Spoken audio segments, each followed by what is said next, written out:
Hi, welcome to the world according to the Nasman. Today I have a very special friend. Hello.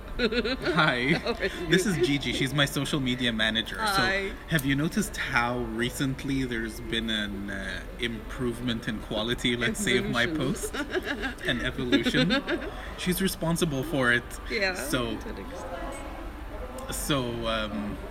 so we decided to do a live, and I'm like, hey, let's do a live together. I'm like, no, please. So I'm forced to this, but it's okay. It's fine. Let's see how it goes. Yeah, it's one of those things where, damned if you do, damned if you don't. Yes, exactly.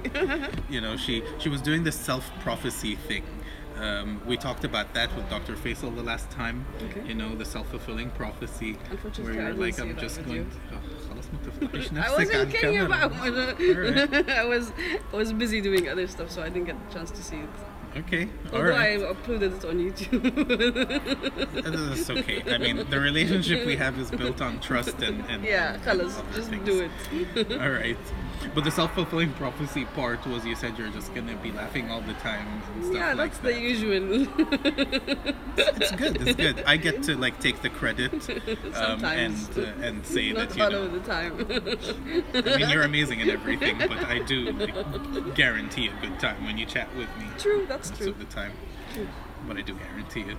ماشي حاضر. So let's get this ball rolling. So other than your social media work and production work, there's Kenya, and you already threw it into that park over there. Yeah. And you've had a couple of opportunities recently to talk about your work in Kenya, and I want to hear more. So this is a trap today. We're like waiting for sorry.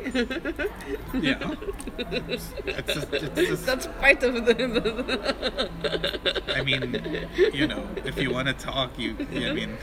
Okay, what do you want to know about Kenya? So why do you go to Kenya? Right? Okay.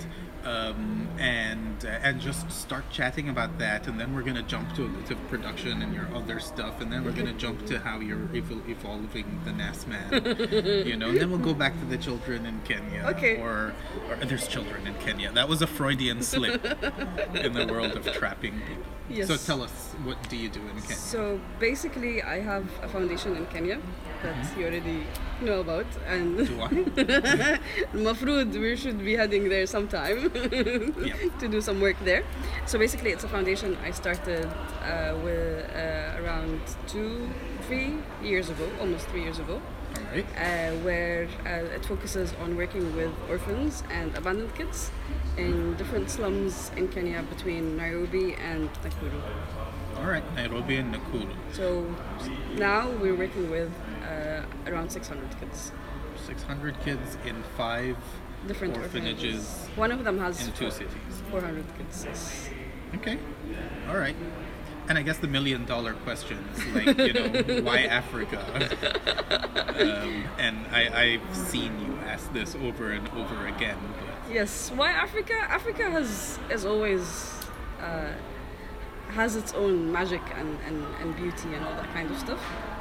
And I did live in Africa. I lived in Zimbabwe and Ivory Coast when I was young.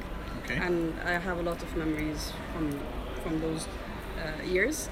And I'm African, whether we So which kind of African are you? I'm from North Africa, so Okay.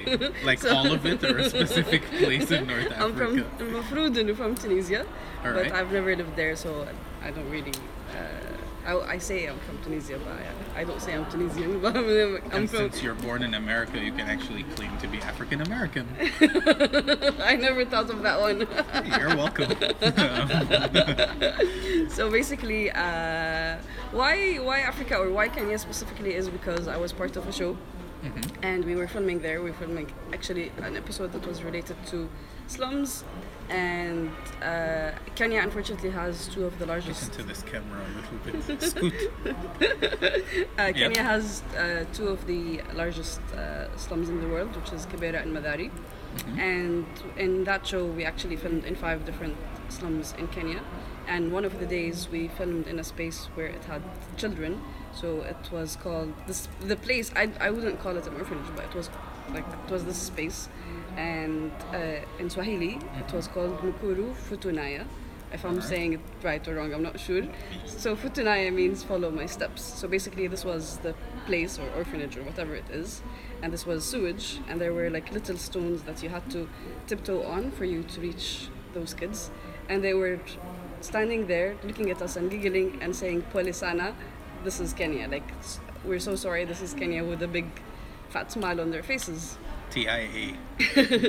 And then when we went in, I've never seen something like this in my life. Okay. And then they never saw people in my skin color. So they were approaching me, of course with all of my rings and bling bling stuff, and they would actually hold my hand and start scratching my hand, thinking that there is a different skin color. And I was just standing there, I'm like, okay, what's this? And then the next... makeup really is a horrible problem. Yeah. And then I wanted to break the ice, and I didn't know that we were going there, so I didn't have any like toys or anything with me. And then I remembered that I had a selfie stick in my bag, so I take out my selfie stick, and I was like, okay, let's take pictures and so on. And then the kids' reaction was very, very cold, and then the more I became conscious about it, I realized that the kids were approaching, and then they would look at the screen of my phone, and then they would look at each other, and then they would start touching their faces, and I realized that they've noticed that it's them. It was their first time to see themselves on the screen of my... Okay, every time I say this story, I get goosebumps. It was their first time to see themselves on the screen of my phone. And they just started singing and dancing and all that kind of stuff. And I was just on the floor, sobbing. And your times in Africa really are the funnest parts. I mean, yes. Your goosebumps are sobbing. My goosebumps are thinking of those kids all like, always happy and twerking and stuff. And... So yeah, after I finished the show, like almost 9 months later, I took a decision that I have to start something and go back there and do actual work on the ground. I started with Egypt, and then we ended up, like, I had to go back to Kenya, and it's been almost 3 years and a half right now of this foundation. So you're running on 3 years after a 9-month break with your 600 plus kids in Kenya. It's a lot of kids to get after 9 months. No, the kids, no, the 9 months was the production, or like after the show. So 6 months filming, and then there was those 3 months, Ramadan came, all that kind of stuff. And then I was actually in bed for like 3 months after I finished the show. Okay. Because of what I saw in Kenya and in the other countries, because so basically we filmed in different countries highlighting different humanitarian issues, and I didn't know the last man back then. I saw that coming. Let's pause and do a little bit of shameless name dropping, because first we're going to mention this mysterious show that you keep mentioning. But hold on. Pause. Okay. And then the next shameless name dropping or shameless advertisement will be, the issues of being stuck in bed for 3 months, because it's worth mentioning. Right? Yes. But first, shameless name drop. Go. What show were you working on that sent you all around the world to do all these things? So basically, I was one of the producers of Khawatir for 6 years. I was part of 6 seasons. 5 of them I was mainly a fixer/producer here in the UAE, and then the last season I took the whole season from A to Z. Okay. All right. Okay. Yeah. Small projects, tiny little things, stepping stones, as they say. Yeah, exactly. Right? Okay. All right. So you came back in 3 months. 3 months you're in bed. What the hell does that mean? I was actually going through depression. So I used to sleep up to 18 hours a day. I wouldn't talk to anyone. I wouldn't see anyone. And for me, coming back here to Dubai and facing first world problems and people and their issues, I'm like, I don't have time for that, and I can't even deal with that.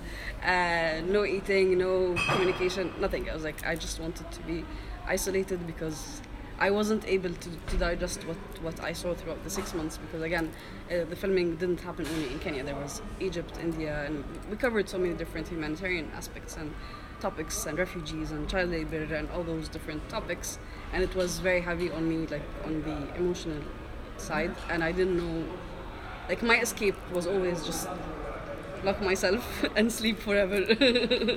And because like especially when I'm in a situation and I'm not able to do something, I just get very agitated and I feel like I'm useless. So Okay. I run away from that by sleeping and isolating myself and so on, until I was able to figure out, okay, what to do. And one day I woke up and I'm like, okay, yalla, my bag and to the airport. All right. So basically, you took a couple of months to decide To that digest what was, you know what you I were saw. going to be a force for change. Let's say. That wasn't something new. I was always doing that. So I've been doing philanthropy and that kind of work since I was 15. But it was never into like the scale that it was, or what I'm doing right now. Before it was all things here in UAE and little small projects. Like I never thought that I would be actually working with people in slums and orphanages, and it's something I didn't see myself doing, let's say 5 years ago. But I seeked it. Like I was interested, but I wasn't very sure where to head. So, just out of curiosity, the first 3 months you had never met the Nas man, you know. No, I met but the why Nas would you mention that to begin with? Did you have another bunch of 3 months or any other thing? I mean, by now I hope at least the followers know that I'm a psychologist and a hypnotherapist. Otherwise, we have something to talk about. After this. But so the first 3 months, you really came out of it, and I don't know how you came out of it. So what part of that would you like to share? So do you just kind of open your eyes one day and go, you know, eureka, and then you were good again, or did you seek out any services? Did you have support? What do you have your own strategy? And I know that it's a cheat question. The answer is always yes, but please feel free to take the floor. Well, this wasn't the first time I go through this kind of depression and so on. Like it has been there for a very long time. But I think that was one of the longest actually continuous periods. Like in the same year, after the first time I visited Kenya was like, let's say, I visited Kenya at the end of 2014. Okay. And then after I came back from Kenya, we had a break before we go to the next country. So I was in bed for that month. And then the only thing that got me moving was finishing the season. And I kept on telling myself, no, you have to like stay in one piece until the season finishes. You can't get sick, you can't run away, you can't like there's a bigger picture into that. So that kept me moving and motivated and all that kind of stuff. And then we were filming for 6 months almost continuously. And then the day we finished, I just collapsed again and everything was just coming back. And then after that, yeah, like I woke up one day and I'm like, okay, وبعدين until when? Okay. And as I said, like, this whole idea of I don't like to be in a place where I feel like I'm useless or I'm not doing anything. And that has always been the motive. Whatever keeps me moving is the idea that I have to do something and move on and so on. And that's what usually like drags me out of bed or drags me out of my, let's say, depression kind of phases and so on.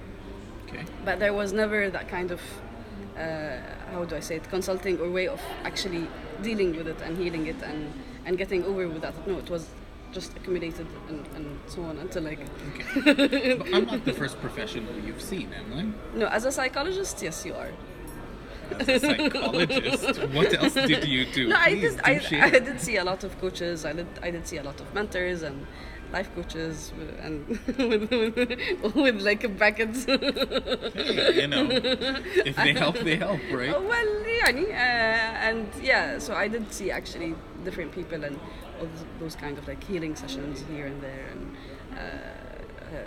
yeah, but then it was just scratching things on the surface. Like it was never dealt from deep inside, and yeah, things were just accumulating and I never really dealt with them. Like every time, even when after I started my foundation, like every time I would go to Kenya and I come back, I would actually call it my cocoon. I would lock myself in a cocoon for like a week to 2 to 3. Okay. But it's been since August or November that hasn't really happened. Like I just came back 2 weeks ago and I've been like Should I cocoon? Should I? Yes, no, back and forth. So yeah, because now the like things are dealt with in a different way. Like now, I deal with the emotions and let's say the traumas or whatever. Because every time I go back to Kenya, there's something that happens there, and every time there's a story that keeps me sleepless for like at least 2 to 3 nights, and it's usually just me and myself, and because the team or people who are around me are waiting for a solution. It's like, okay, G, what are we doing? So, let's open up these brackets a little bit and talk about the team and talk about the logistics of it all, so we get a bit of a sense of the actual drama. Because you think kids in Africa and you think they have no problems other than the general hungry and no roof to be sheltered. Yep. But the range of kids you work with are from newlyborns and until up to 21, yeah, until like the eldest girls are like 21, 22. Okay, and so there's plenty of drama in the teenage years, let's say, Yes. right? Yeah. And that's enough to keep you worrying. I mean, when they're younger, perhaps breaking bones and stuff. There are different issues. Like you have from the kids that you receive and their stories and their trauma, and like I deal with kids who have been saved from sex trafficking or abuse or sexual abuse, or like it's really like some deep serious stuff that you go like, okay, how do we deal with this? Okay. So it's all ages with different stories and different aspects and different angles and all that kind of stuff. Okay, all right. So and that's then and then we kind of take the fact that you have 2 cities and 5 houses. Yes. Let's say so they're split up between those, and for every house there's a mama. Yes. Right. Yes. So tell us a bit about your mamas. So basically, orphanages in Kenya and other countries are not really. How do I say it? Entities or organizations. They are literally those women.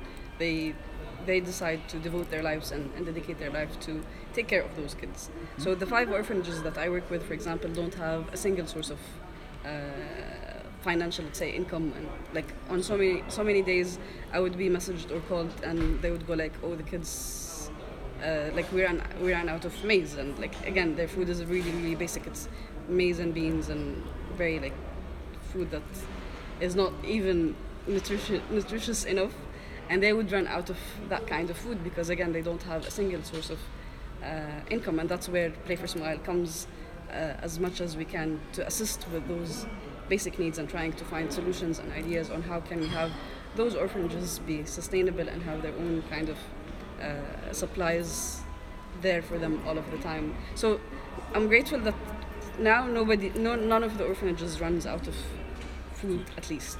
Okay. Like on so many days. Out of curiosity, how did you achieve that? I mean, in my mind, I'm thinking, please say you built farms or something like that.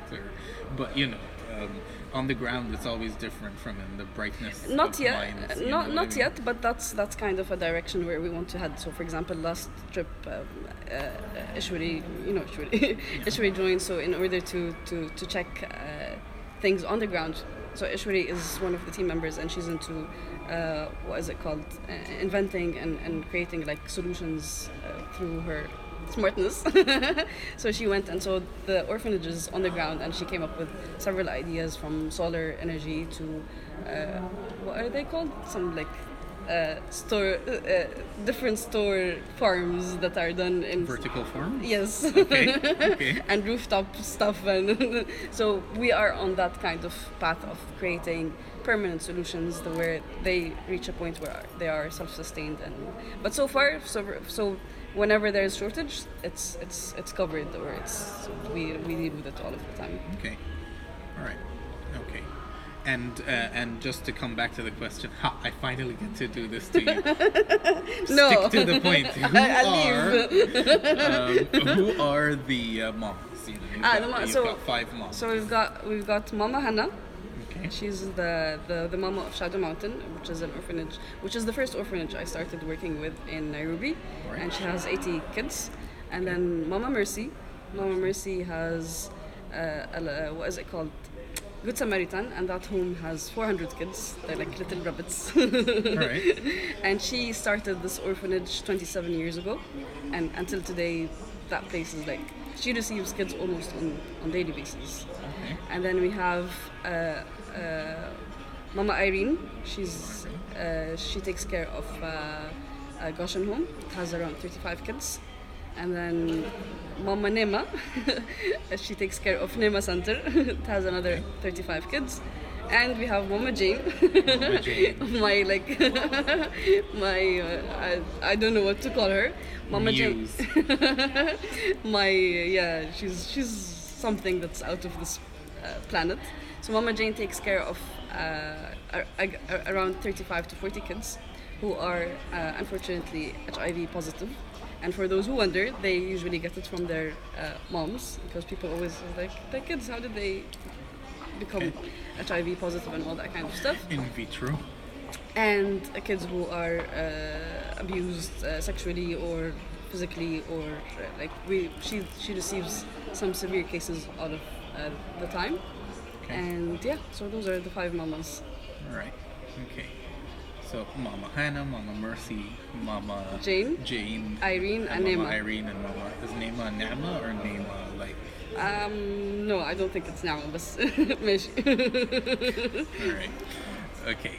People like Alia Galadari Hi, Alia, and all. and all this. All right. So, if you're still there, a small sound check, because we've been talking for a while Yeah, and we we have haven't no seen- clue if like people can hear us or not.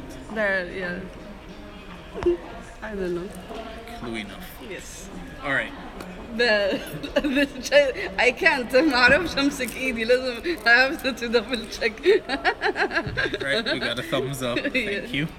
All right. So, you've got the 5 houses. You've got the number of kids. They have different problems. Sometimes they're basic problems like food sources and clothing. The shelter, Education. one of the education. Why is education funny? Education is funny because first world problems is exactly like Yeah. too much education. And Okay. everyone's all like, oh, we hate our education. And I'm like, yeah, I know, me too. But, you know, it's important. Go to school. And then it's the shelter. And you do have a new shelter being built. Yes. You had shared about that at some stage. And that was a very successful and out of the blue sort of project that happened. It's not really out of the blue. So basically, Play for Smiles now has 5 programs. So it's Teach Me, Feed Me, Shelter Me, Heal Me, and Play with Me.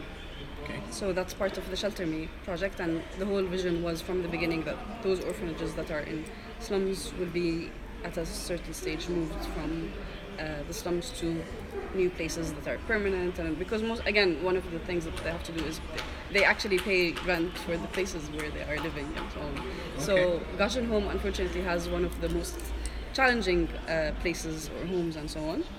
And yeah, luckily around a month ago we actually started the construction, and hopefully in the next few months they are moved out of the slum to a proper nice home. And yeah, the plan is to do this with all of the orphanages that we're working with.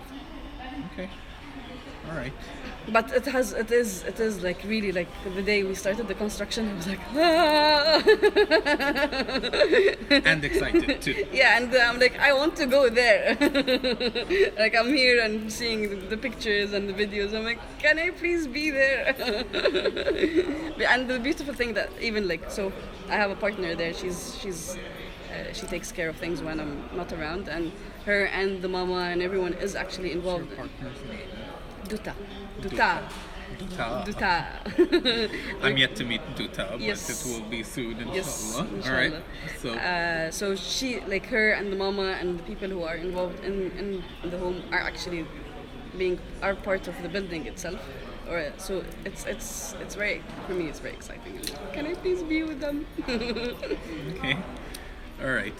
I mean, I do remember your excitement at the building and And from my memory, I may be wrong, correct me, but the building that's being built is instead of another aluminum sheet building that used to be there, or what was the story? Yes, so for Goshen Home's story, basically, a year and a half ago almost, my partner, she got to know about them.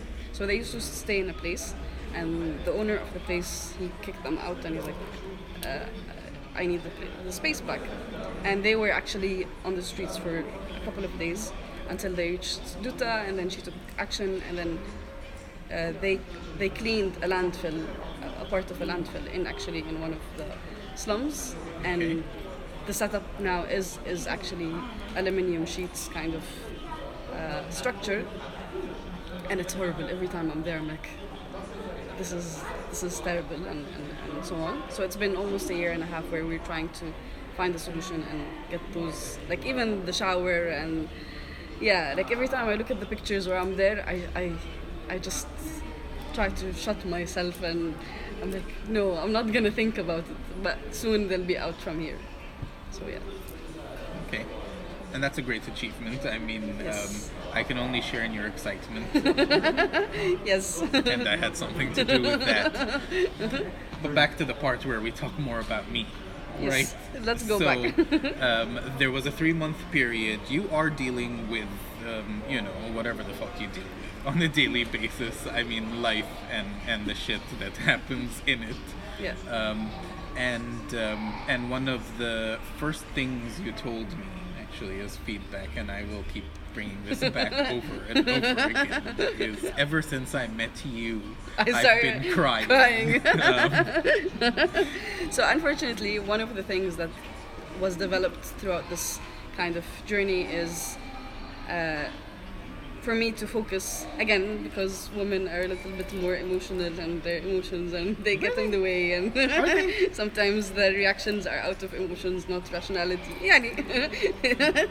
Like there's some truth into that. I mean, to the extent that it's a shared human quality. Yeah. And, So it was very important for me to always be in that place where my decisions are not based on emotions, because sometimes such decisions can actually destroy things rather than actually elevate them or make them better, or whatever it is. And so slowly, every time I go and every time I'm there, I just get numb for a day or two. I don't sleep for a day or two, and then I just don't cry. Before, crying was easy, and I was able to do it, and all that kind of stuff. But it's been almost 2 years where I pretty much shut myself from that kind of act, and I just swallow it, and I'm like, okay, I have to be strong and independent and show that I'm strong and I can do things. Because again, there's a team and there are people, and it's like, if I'm down, everything, like the team will be down and things will not work and stuff. So I have to always be in that position where no, everything is alright, and we'll sort things out. So on the other hand, that wasn't very helpful, because everything was just kept and bottled inside, and I think that was leading to those breakdowns and shutting down and going to the cocoon phase where I don't want to see anyone, I don't want to talk to anyone, and it was just piles of, let's say, anger and rage that was just building up. Okay. And sometimes, like, the silliest thing would just fire. Like, I was like, "Phew." And then after I Why calmed is down, that cup over there? boom. No, not to that extent, but like some little like weird stuff would actually irritate me, and I'm like, dude, I deal with like bigger stuff, and they don't irritate me.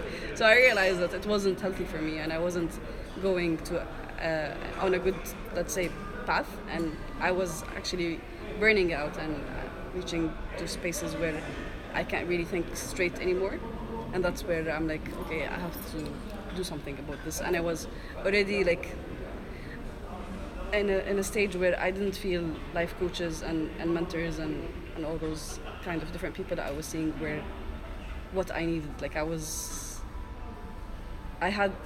say I had enough, but like it wasn't working for me. I'm like, okay, but you still don't understand. So this is this is something I deal with on a daily basis, and I am thankful that my training came in from hypnotherapy specifically for this point. I mean, you know, you will have people who will tell you things aren't working, and in hypnosis we're just like, in psychology. Yeah, we've seen that several times. Like, no, you didn't hypnotize me. I've seen that several times. It's like, you know, but what do you mean it didn't work, right? So what were you expecting, or what was missing from it? Because as mentoring, you know, and life when coaching. it comes to mentoring, life coaching, it doesn't matter who you go to. It is really the person on the one hand and the training on the other hand. But I mean, just to kind of help people wrap their minds around this, like, how did you know it wasn't working, or what was your thinking process at the time? Because when we met, it was through a social mutual social friend, let's say, and I'm pretty sure from that meeting you didn't get, oh wow, he's a professional. No, there was a story behind it, but okay.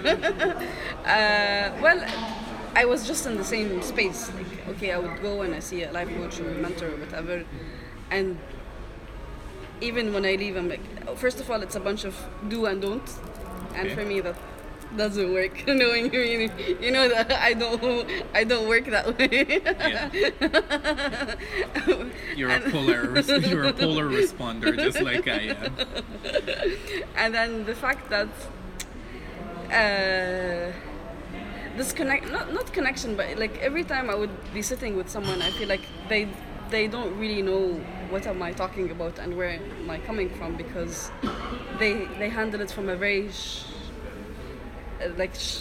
not shallow, but like shell kind of the surface. They would handle the surface, they wouldn't really go deep, and like they would deal with things like on just the shell kind of thing, and it wasn't working. Like I would still go back to my phone, I would still have that rage, I would still go to it was just the same spot over and over again. Okay. And let's say August was the Yeah, day, that was or the when T equals 0. I came back from my that's when I came back from my August trip. So August is one of the trips. Okay, all right. And of course, I mean, the shared friend is Al-Anud. She had logged in at some stage. If she's watching, hi Al-Anud, we love you, we miss and you. good luck with your master's. She's doing a master's in Yeah. applied positive psychology. Bless her. Apparently. She's awesome. So that was a fun meeting at the time, but let's kind of sort of skip forward to, we got together, eventually you found yourself in my office. كده سبحان الله. You know, at some point At you some understood point. change had happened already, and you caught on. The crying. Right. I woke up one day and I had tears on my pillow, and I'm like, what's going on? And I remembered that I had a session with you the day before. I'm like, and you actually messaged to check on me. He was like, We're working on her sales pitch for my services. He's like, you know? how are you? I'm just checking on you. Are you okay? And I'm like, no, my pillow is wet with my hot tears. It's the small things in life, you know. Yeah. And then you began to handle my social media. Yes. And I really love that story. So please tell me again, how did that happen? Because here I am one day just randomly getting a call from a good friend who I just met, I guess. And, It was actually an Instagram message at 2 a.m. It was an Instagram message at 2 a.m. I called you back though. I found that fascinating the next morning. Yeah, you're like, send me your number. Yeah. So basically, when we met, it was an awkward meeting because I was still back from Kenya and I was still like in that space, and you were just like asking those random questions, and you being Like, you, hi, how are you? What and are like your daddy and you're issues? eating a steak, and I'm like, who's this guy? And who are you? And why are you asking me those questions? And I came to say, Lanud, what are you doing here? And all that kind of stuff. For all I know, I didn't know what I was doing there either. I was just having fun. You were eating, you were enjoying your steak. And then, yeah, and like you were complaining about the food. I'm like, please no, I just came back from First world Kenya. problems, right? Yeah, I'm like... Did I mention my traffic fines? No, there was by like then, a or salad, not and yet? you're like, you weren't happy about something. And I'm like, seriously? And I was like, okay, I'm not gonna say anything. But at the same time, like I've noticed like there's an interesting character, and like there was humor, and there was like this intellectual kind of conversation that took place, and Not to mention the spiffing good looks, you know what I mean? yeah, whatever. Right. Anyways, and then a day or two later, I'm like, I don't know how I found your Instagram account, or I searched you. I don't even remember. And then I was like, what's this? It was a horrific moment when I found your Instagram account, and I'm like, and I was trying to find one single picture of you, and it was like all presentation slides, one after the other, that they were blurry aslan. If you went back long enough, there were even like shirtless pics in the past. I was told like a lot of selfies means you're a narcissist. And then like so. the first picture I found with you in a kandora and wearing a vest on top of the kandora, and it's flu. It's like blurry. And my immediate reaction was, hey, I'm sorry, I know that you don't know me, but you need help. but your Instagram is horrible, and it does not reflect the person that I saw the other day. And you're like, your response the next morning, and then after I sent it was like, I'm like, it's 2 a.m. Oops. And I'm like, okay, خلاص, whatever. Okay. And then the next morning you sent me a message, and you're like, yeah, I know, and it's been almost 5 years that I've been trying to get something done there, and I didn't go anywhere. And I'm like, okay, can I please help? And it all started. Like, nah. And then you're like, please. And then I'm like, nah. And then you're like, please. I'm like, yalla, okay. And it started from there. All right. And it has been good. I mean, together we have done a couple of things. Part of it is getting me on Live on weekly basis. On Live. these live videos On a weekly basis, or as close to as possible. Some production and editing help with my workbooks and workshops and events and YouTube show. YouTube shows. 2 YouTube shows so far, yes. Right. There's one coming up in Ramadan in Arabic, so. And it's interesting. It's I tell so you. Interesting. إنني أتحدث باللغة العربية. The amount of editing that was spent, and the words that we had to remove, and Yeah. I speak Franco-Arabian sometimes. You know? You created new words. Yeah, I mean that's what language is all about. We'll share the bloopers so you guys will know what am I talking about. Yeah. So the production gig. So I'm not the only person you're working with, and I'm not going to ask you to share all your client base, I guess. But like, you know, you've done a bit with Khawatir. You've had a couple of startups that you've helped. You've had YouTube and social media kind of content. How did you come into that, basically? Because one of the talks I attended that you were giving was finding your place in art. Okay. You know, in the art scene, production zone. You know, please just continue speaking as soon as you spark. So you want me to talk about did I get into production? Yeah, sure. What do you do? What are you comfortable with? How did you get there? I know there's an interesting story behind it, where you know it was one of those roll divine of a dice kind thing. of. Yeah. I've never thought I'd actually be in production. I've always wanted to do community service, and I've always knew that that's what I wanted to do. But because I was here and I had to study here and do university here, and like there were no options for community service and stuff, I ended up I did a couple of majors in university, from environmental science to marketing and finance, I think. No, MIS in marketing, and then to like, what am I doing here? And then I ended up graduating with a degree in PR from US. By the end of the day, I did my internship. I was like, no, this is totally not me. And I had this like crisis of, okay, what do I do? This is not what I want to do in life and all that kind of stuff. And then 6 months forward, I ended up in production, and my first project was actually halted with no experience ever. Okay. I was just thrown in the ocean, and that's how I started in 2008, and that's how I continued. And the minute I saw production from inside, I just fell in love, and this whole idea of for me, it's fascinating, this whole idea of having a thought in your mind and then you actually materialize it and you see it and people watch it, and like this whole idea of creating was very magical for me, and again how you can actually travel the world just from the screen of your phone or TV or laptop or whatever was always something that's very captivating, and this whole idea how powerful it is and how it's actually a mean and a tool that you can influence people in a good way or in a bad way and so on. And that was partially my like philanthropy kind of angle of why I decided to take production as a career and be very specific with the projects that I do and the people that I work with, from this perspective that whatever I create as much as I can is something that's beneficial, if not for others, at least for me.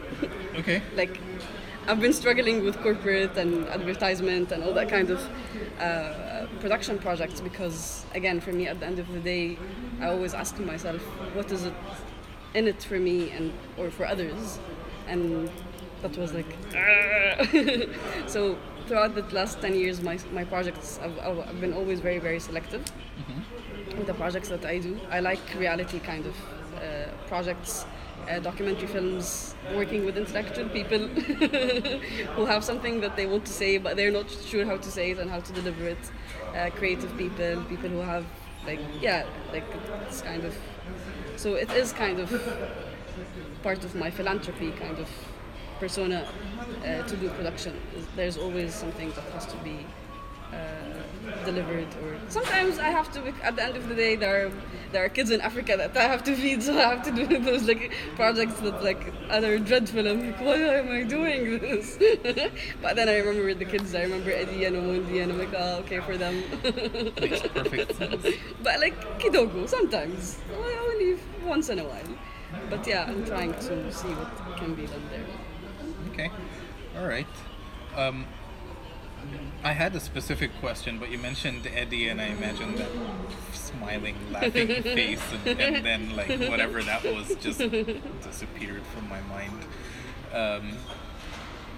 But I've heard this from you, and I've certainly heard it from other people. Is that I am a wonderful client or a wonderful employer? He's a very chilled client, sometimes to the limit that. Nasir, can you please sit and work? Please, abus idag. And he's like, dude, you're paying me money for this. I'm not doing it. This is money that you're...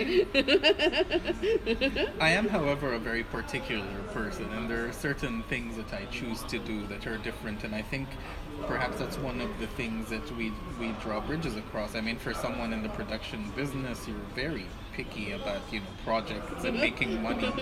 For someone who, needs money to help people, you're quite picky, and that's okay. I mean, you have a personality, you have an outlook. It's not necessarily, it doesn't necessarily fit the status quo, but it's not necessarily off the charts. It's not unheard of. Yeah. And you do it well. That's right. And perhaps, some of the things we had talked about was like start a new Instagram page, and I'm all like, nope, we just improved the old one. Because as far as I'm concerned, the evolution of the Nasman is part of the project. True. It's an online coming out, let's say, and the beginning of a social life. And as far as I'm concerned, I don't want people expecting me to always have something to say. I mean, other than the fact that every time I open my mouth, I have something to say. But that was one of those things. And then there's the website that we're working on Yes. together. Well, actually, you're doing it for me. Let's just make that clear. I've been like trying to taunt him for the last 2 weeks to like sit down and get In fact, most of this session was supposed to be talking about the that, website but and the since content of the website. We mentioned, the Going weekly live. Instagram. I'm It's like, like, let's do this. let's open the camera. Perhaps one of the things that I want to kind of highlight so that we can keep this sort of about what I do is what. So we talked about the expectations beforehand and the quote-unquote failed attempts with other professionals, let's say, and this isn't unheard of in the realm of behavioral, psychiatric, whatever you want to call it. I mean, some people are sensitive with the words, but problems, let's just say, in the realm of problems and getting guidance for your problems or getting over your problems, there was a specific journey and rather than tooting my own horn, why don't you like help me with some tooting? And let's make it relevant within so how do you know you're better, or how does it play out in your life, and maybe put in a bit about the techniques we used, because I keep saying this, or maybe I don't say it enough. I'm a four trick wonder, kind of like there's 4 specific things I do when I do them over and over again, and I might change the language patterns around it, but they're the things that work, and there's a couple of techniques. Hypnotherapy, after yoga, and what was the other? And sleep talk. Sleep talk. And even saying those doesn't actually cut it the way I want to cut it. In fact, I was going to talk about the sleep talk, and I will, and that's a specialized program for children, inshallah.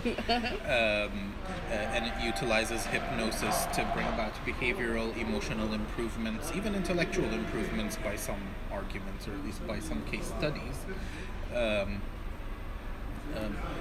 But when it comes to hypnosis, or NLP, or psychotherapy, or the conversations I will have with people, and most people won't say this about their profession, but it literally is 4 specific techniques. Sometimes the conversations around them are different, but I have go-to techniques. There's the tapping, right? There's the gray room, or which about kind of thank you. So nice. Just in front of the camera, by the way. Just for the camera, yeah. No, haram. Where were we? So the EFT, and specifically the faster EFT, that was one of the most recent ones that I've had. Sleep talk is the other one. And then when it comes to hypnosis, it's the gray room. It's healing the inner child. And it's the rewind technique, and all of these 5 things really do the same thing. At the end of the day, they just help you reprocess a memory, whether that's a seen memory, a heard memory, or a felt memory. It doesn't matter, and the idea is it changes the way your body reacts to it. Sure.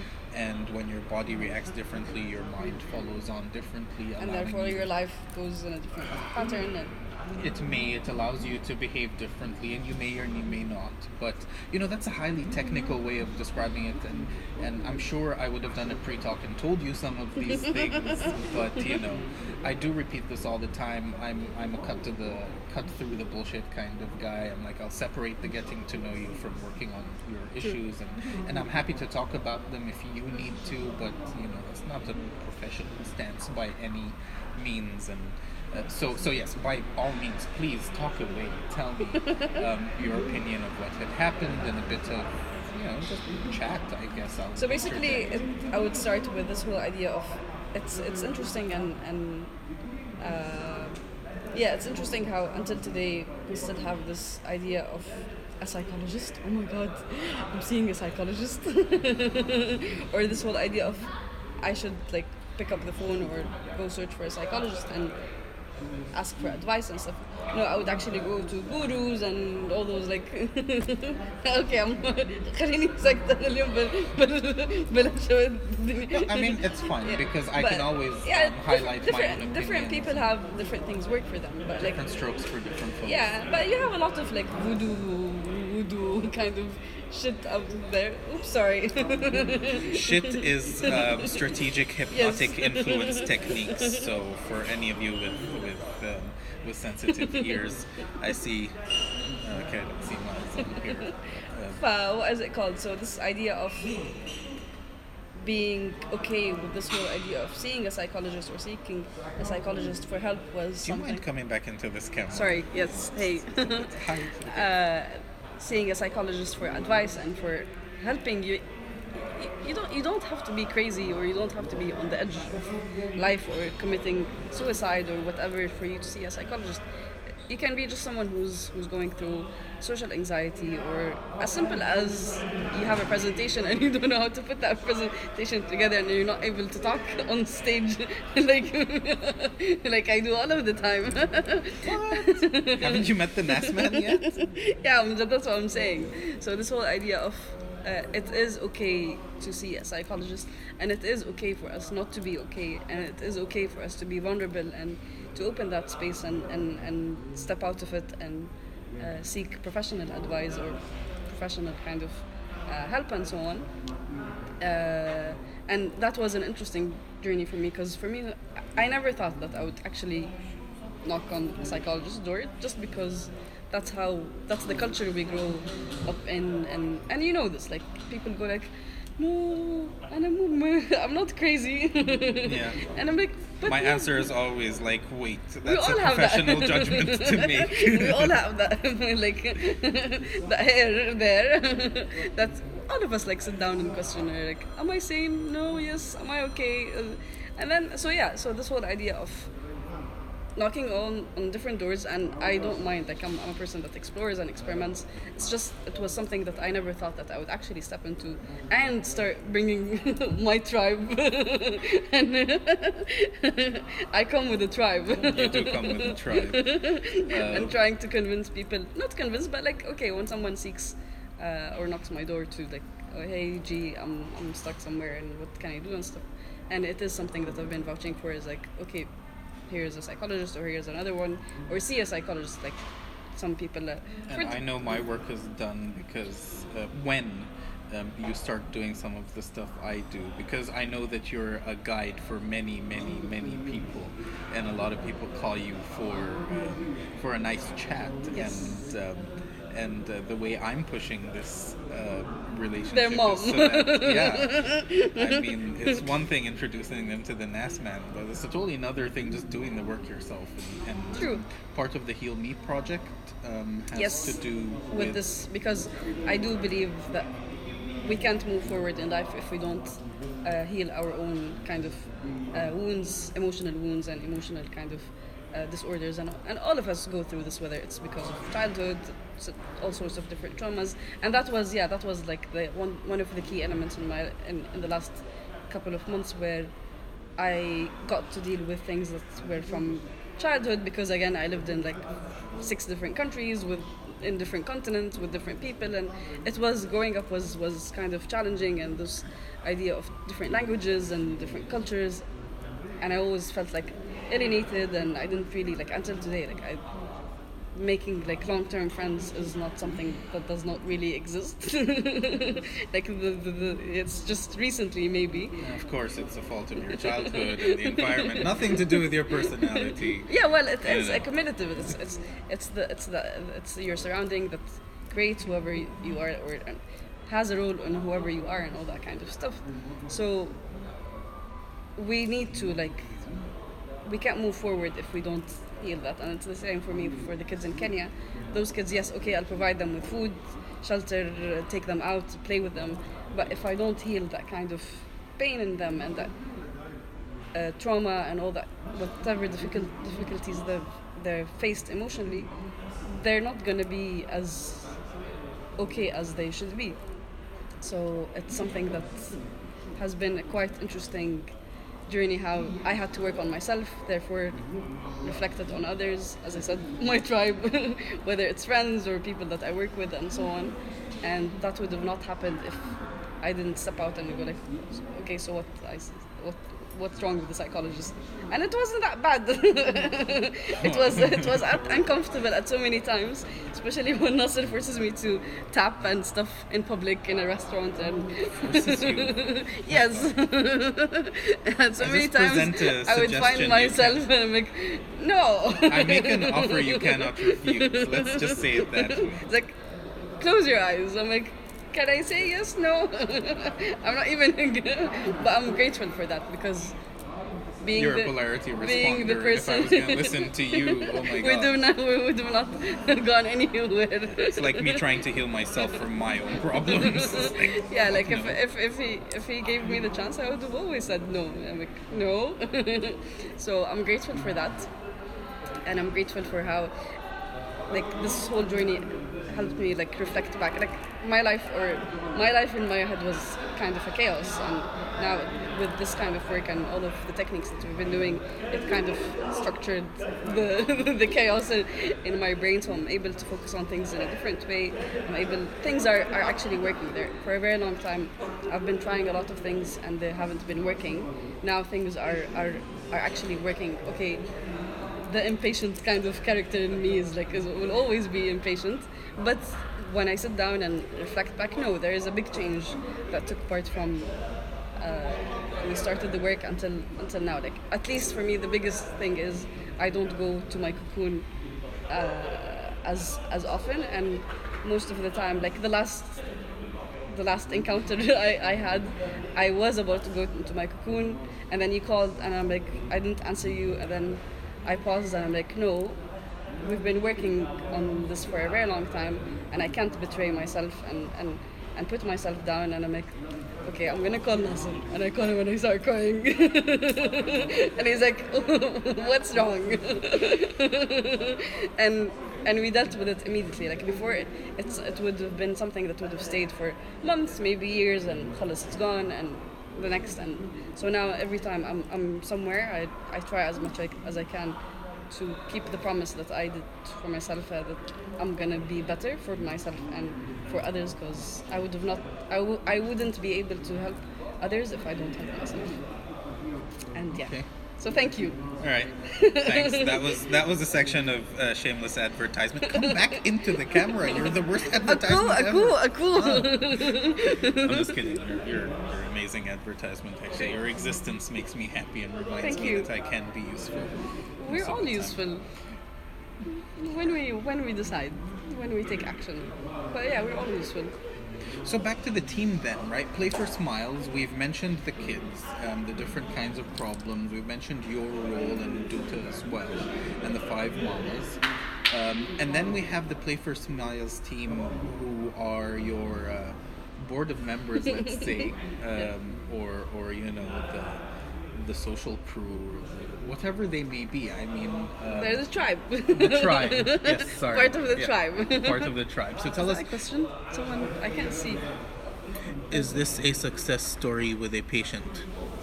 You can. I don't have patients. I have clients. First of all. I mean, I do have patients, but I prefer to call them clients. And sure, this is a success story of a client. I mean, and a friend. Yes. Yeah. And a coworker. And a coworker. And a mama. No. And a production manager with holder.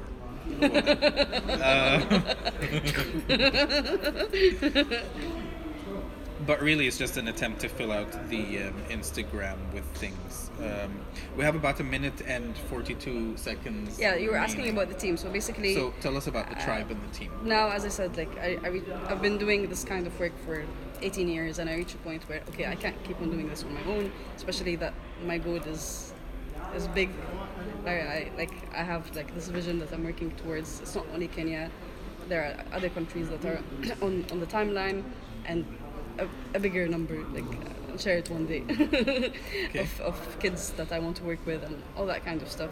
So I'm at a stage where I'm like, okay, I need a team, and I need a team that will fill in the gaps that, like, I'm not a superwoman and I'm not a superhero, and I can't do everything, like things that has to do like with medicine, or there are a lot of things that, okay, I'm good at things, I'm not good at other things. I had to put together a team that are from different professions. So we have the Nasman as our psychologist. God help those children in Africa. We have Dr. Kareem, we have Diana, we have Harsh, we have Ishwari, we have TJ, our awesome tech guy, and tech guru, I call him tech guru, and Muna. That's and TJ, right? Yes, Yeah. and Muna. And they're all from different professions and backgrounds and experiences and amazing personalities and profiles. And I've mentioned Harsh, of course, and I've Because worked you mentioned amazing and personalities. and Dutta, and I've worked with each one of you like on different timelines and different projects and so on. And it only came natural where we all kind of collided together in order to take this to the next kind of phase or era, or I don't know what is it called and stuff, but like it's like this kind of base to start something. All right, we're running the clock. Tick, tick, tick, tick, Follow, pay for smiles.